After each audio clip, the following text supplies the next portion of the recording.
Les pesticides, classification et toxicité. Un pesticide est toute substance ou tout mélange de substances destinées à contrôler, empêcher, détruire, repousser et réduire le nombre d'espèces nuisibles. Une espèce nuisible est tout organisme qui gêne, détruit et qui est nocif aux êtres vivants. Les espèces nuisibles peuvent être des micro-organismes qui causent des maladies aux êtres humains, aux animaux et aux plantes. Des plantes qui poussent au détriment d'autres plantes et leur partagent les éléments nutritifs, des insectes qui ravagent les récoltes et qui transmettent des maladies, exemple la malaria, des rongeurs comme les souris qui se nourrissent de récoltes. Classification des pesticides.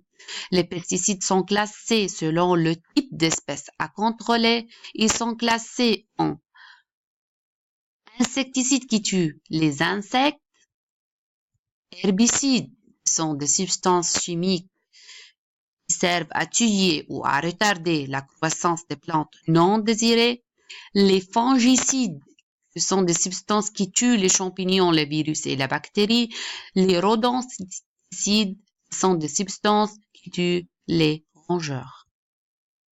La toxicité est un terme souvent relié aux pesticides.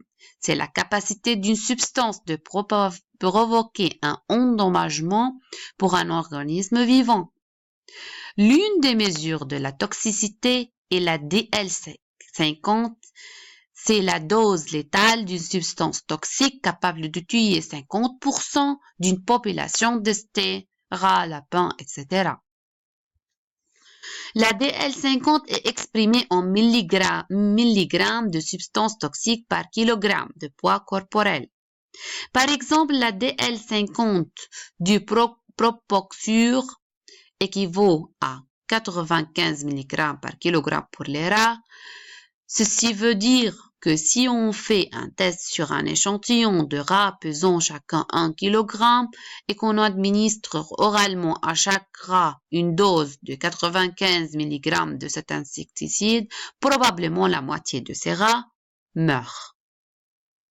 Voici un tableau qui montre la toxicité relative de la DL50, dose unique pour les rats en milligrammes par kilogramme. On constate que plus le chiffre de la DL50 est faible, plus la substance testée est toxique. Voie d'exposition à une substance toxique. Soit par voie orale, par la bouche et directement dans l'estomac, gavage, voie dermale, application cutanée sur la peau, voie respiratoire, par inhalation à travers le nez et la bouche.